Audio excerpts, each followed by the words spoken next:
আমাদের এখানে একটি ছাত্রী আছে মেন্টাল রিটার্ডেশনের ছাত্রী। তো ও ভুলে যায়, ওর এপিলেপসি আছে, ওর কিছু কিছু সমস্যাও আছে, কিন্তু ও স্কুলে কিন্তু পড়ছে এবং ইনক্লুসিভ এডুকেশনে ও পড়াশোনা করে। তো আমরা ওকে জিজ্ঞেস করি, তোমার নাম কি? তুমি কোন ক্লাসে পড়ো? 7।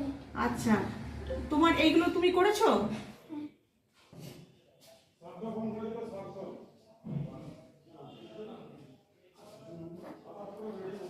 স্পেশাল সাপোর্টটা ওর প্রচুর দরকার।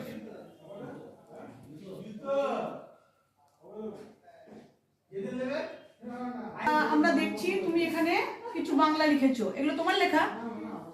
এখানেও দেখো ইংরেজি লিখেছো। তোমার কোন সাবজেক্ট পড়তে ভালো লাগে? জোরে বলো। ইংরেজি পড়তে ভালো লাগে। আপনি তো বাবা, আপনি কবে থেকে বুঝলেন যে ওর এরকম অবস্থা হয়েছে?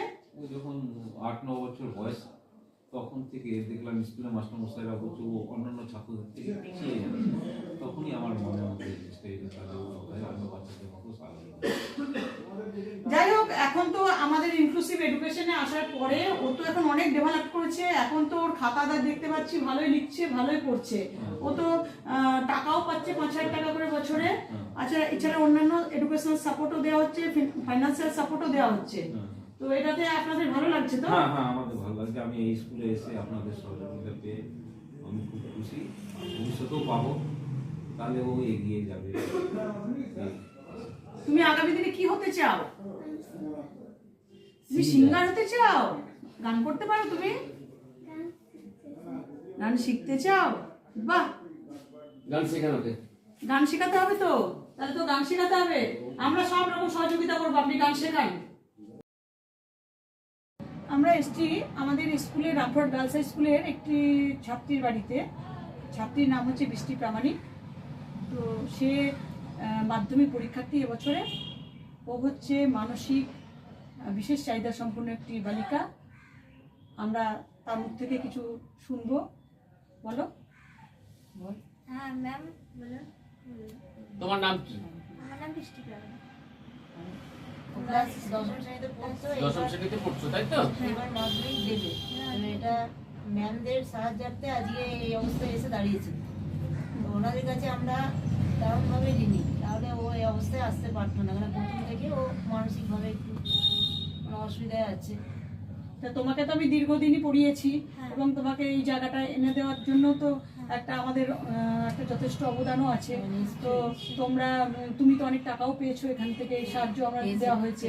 তো আমরা চাইছি আগামী দিনে ওকে যদি একটা ভোকেশনাল কোর্সে ভর্তি করে দেওয়া যায় এবং তার জন্য যে খরচা সেটাও নাই আমরা ব্যবস্থা করে দেবো। তো সেটা যদি করা যায় তাহলে ও কিন্তু সুস্থ স্বাভাবিক জীবনে ফিরে আসতে পারবে, নিজের পায়েও দাঁড়াবে। তো খুবই ভালো হয়।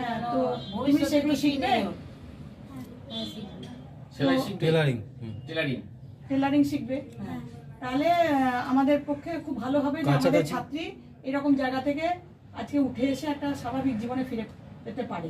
এটা আমরা খুব আশাবাদী এবং আমরা চাইছি যেন আগামী দিনে এটাই হোক। সেটা যদি হয় তো খুবই ভালো হবে।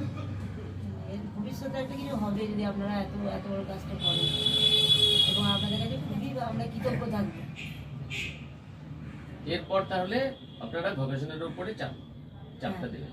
এবং এটা টোটালি হয়েছে কিন্তু আমাদের রামপুরহাট গার্লস হাই স্কুলের, আমি নিজে একজন শিক্ষিকা হিসাবে এবং ইনক্লুসিভ এডুকেশন এই সহযোগিতায় কিন্তু আজকে আপনার মেয়ে এই জায়গাটা আজকে উঠে আসতে পেরেছে। এবং খুব ভালো লাগছে যে এতদূর পর্যন্ত উঠে আসতে পেরেছে। এটা তো খুব অত্যন্ত আনন্দের এবং গর্বের বিষয় যে ও এই অবস্থা থেকেও যে আজকে একটা স্বাভাবিক জীবনে ফিরে যেতে পারছে। আগামী দিনে আরো কিছু হবে, সেটাও আমরা খুব আশাবাদী। 7-এর উপযুক্ত, কিন্তু ছাত্রী অনেকদিন আগে ভর্তি হয়েছিল, কিন্তু ছাত্রী যাতে এখন 8-এর পড়তে পারে তার ব্যবস্থাটা আমি স্কুল থেকে অবশ্যই করে দেবো। এবং আপনি তো গার্জেন, আপনি তো দীর্ঘদিন ধরে ওর জন্ম থেকে ওর সঙ্গেই আছেন। তো আমার তো ও ছাত্রী, আমরা তো ওকেও দেখেছি। তো ওকে আজকে ওর মুখ থেকে আমরা কিছু একটা কথা শুনবো। শ্বেতা, তোমার নাম কি? আচ্ছা, তুমি এখন কিসে পড়াশোনা করছো? 7-এ পড়ছো। আচ্ছা, তুমি এই যে খাতাগুলো দেখছি, এই খাতাগুলো তুমি করেছো? করেছো? তুমি অঙ্ক করেছো নিজে? সব তোমার? আচ্ছা, এটা কি হিন্দি? তুমি নিজে লিখেছো এটা? আচ্ছা, খুব ভালো লাগছে লাগছে সেটার বাড়িতে এসে, সেটা যে নিজেকে অনেকটা বেশ প্রোগ্রেস করেছে, এবং আমরা চাই আগামী দিনে সেটা যেন তার জীবনটাকে সুন্দরভাবে তৈরি করতে পারে এবং সাবলীল ছন্দে ফিরে আসতে পারে। তো সেক্ষেত্রে আপনার তো অনেকটাই ভূমিকা, আমরা শিক্ষক হিসাবে যতটা ভূমিকা তার অনেক বেশি ভূমিকা আপনাকেই নিতে হয়। তো আপনি ওর সম্বন্ধে কি ভাবছেন? ভাবছি তো অনেক কিছু, এবার যদি দাঁড়াতে পারে ও জীবনে একটু, তাহলে আমাদেরই ভালো লাগবে। আচ্ছা, সেটা তোমার পড়াশোনা ছাড়া আর কি ভালো লাগে? বই পড়তে ভালো লাগে, গান শুনতে ভালো লাগে। আচ্ছা, আর ছবি আঁকতে ভালো লাগে না? ঘুরতেও ভালো লাগে। ছবি একটা অন্ত পারে না, হাতে নেওয়া হয়। আর বেড়াতে ভালো লাগে। বাহ, বেড়াতে ভালো লাগে। হ্যাঁ, খুব ভালো লাগে।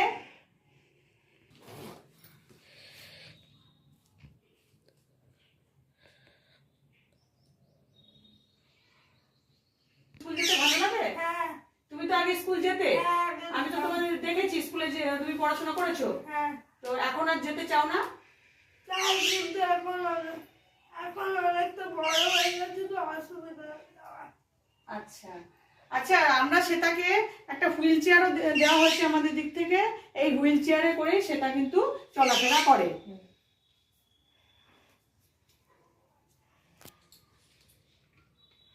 তো তাদের সেটা যদি একটু কিছু ভালো সুযোগ পায় বা একটু সাহায্য হয়, তাহলে সেটা তো আমাদেরও ভালো লাগবে, আপনার তো অবশ্যই ভালো লাগবে।